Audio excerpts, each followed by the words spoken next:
चलो देखो, ये क्वेश्चन किस चीज का है? हाइट एंड डिस्टेंस का है। Height and distance, HEIGST, height and distance. Distance देखो ध्यान से देखिए।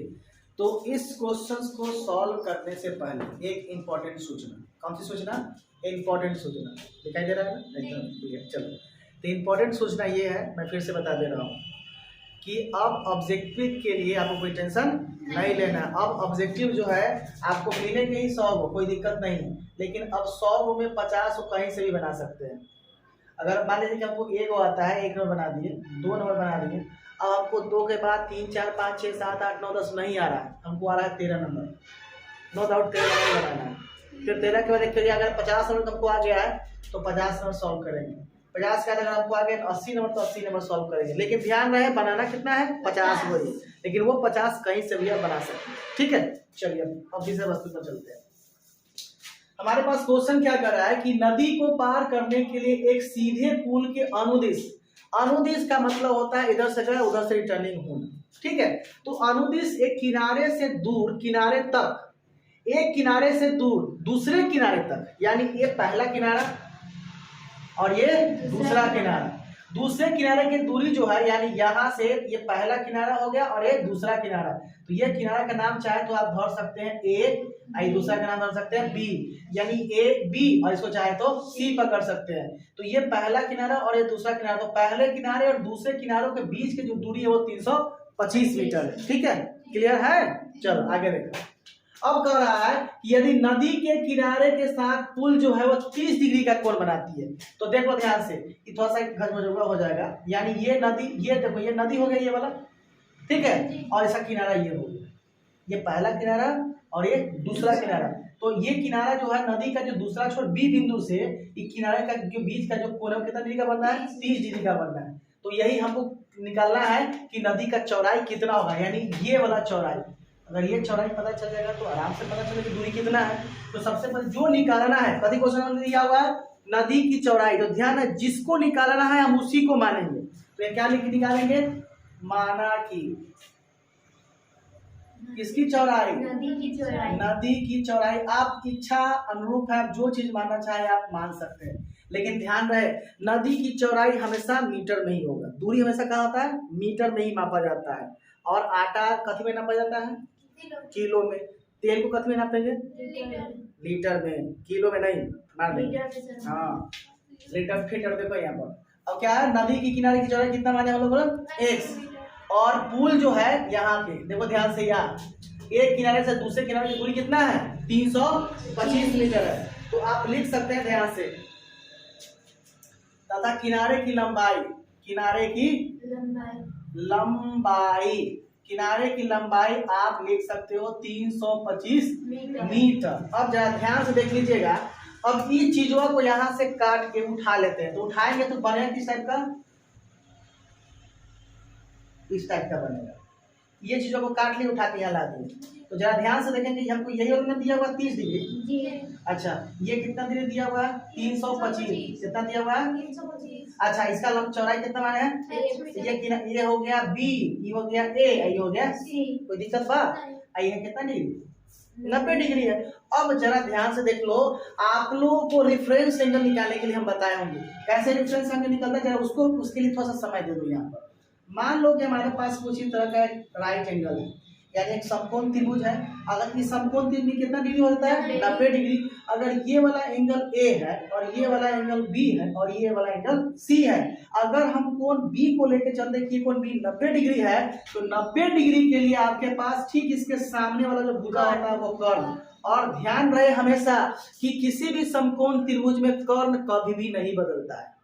भले लंब आधार AO हो जाएगा, यानी टेंटार हो जाएगा, यानी इधर का उधर हो सकता है, लेकिन कर्ण कभी चेंज नहीं होता है। मतलब कर्ण जस के तस रहेगा।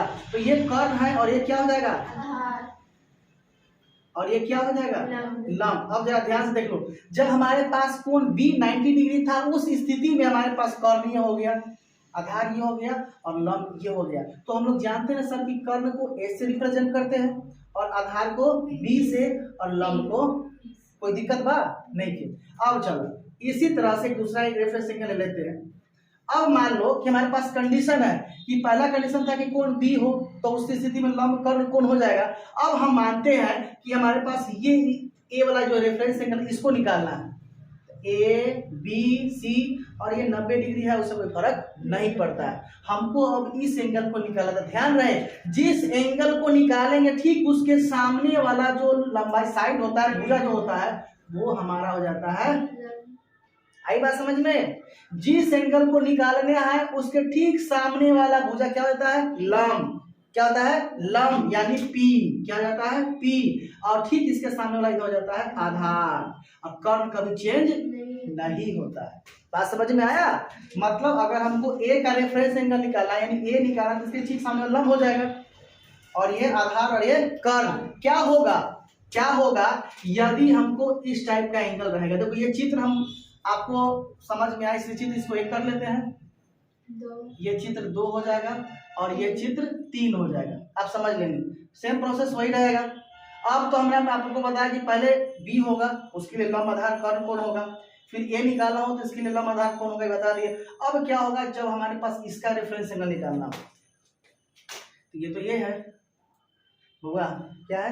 ए है, ये क्या है? बी है, और ये सी है। अगर इसका निकालना तो ठीक इसके सामने वाला, आई बात समझ में?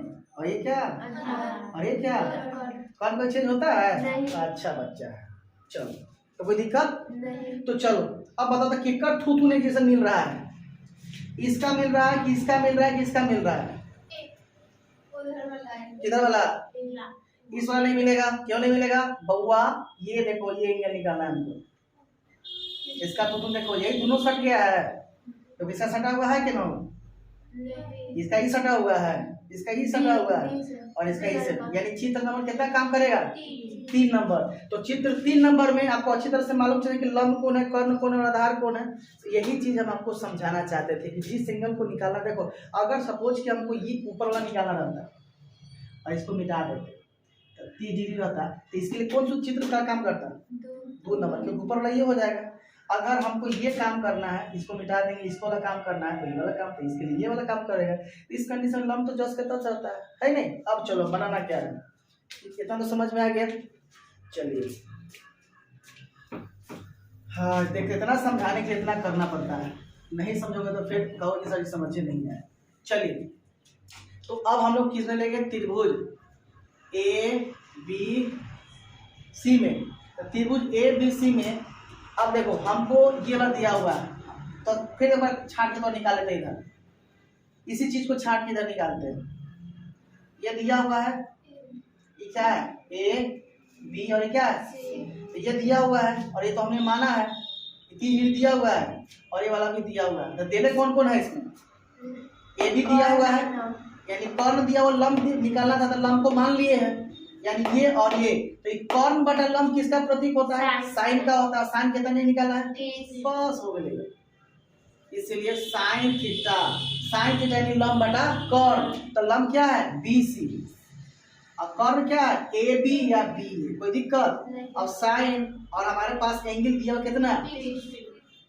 और BC, BC मतलब कर्ण, सॉरी लंब। लंब कितना है? अच्छा जी, AB कितना है? 325। कितना है? 325। साइन 30 का मान? अच्छा, x का मान तो 10 के 10 और 325 10 के 10 क्रॉस गुना कर देंगे तो 2x बराबर 325। यहाँ से किसका मान निकालेंगे? आई बात समझ में?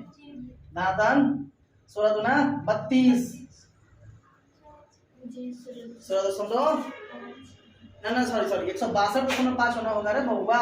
2 से काटो, 2 इकाई 2, आई 12 2 6 12, 2 दूना 4, 2 5 10, यानी किनारे की जो चौड़ाई हो जाएगी वो 162.5 मीटर हो जाएगा। तो ये लिख सकते हो कि अतः किनारे की चौड़ाई बराबर 162.5 मीटर। कोई दिक्कत?